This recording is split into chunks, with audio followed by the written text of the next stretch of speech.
Hi friends, welcome back to my channel. இன்னைக்கு நீங்க ஒரு புது வீடியோ பார்க்க போறீங்க.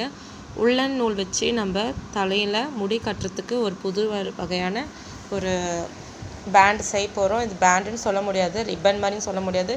சோ நீங்களே பார்த்து கத்துக்கங்க. ரொம்ப ஈஸியாவும் இருக்கும். சோ வீடியோ ஃபுல்லா ஸ்கிப் பண்ணாம பார்த்தீங்கன்னா உங்களுக்கு கண்டிப்பா புரியும்.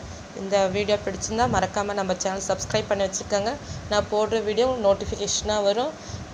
உங்க ஃப்ரெண்ட்ஸ் எல்லாருக்கும் ஷேர் பண்ணுங்க. Thank you. Bye.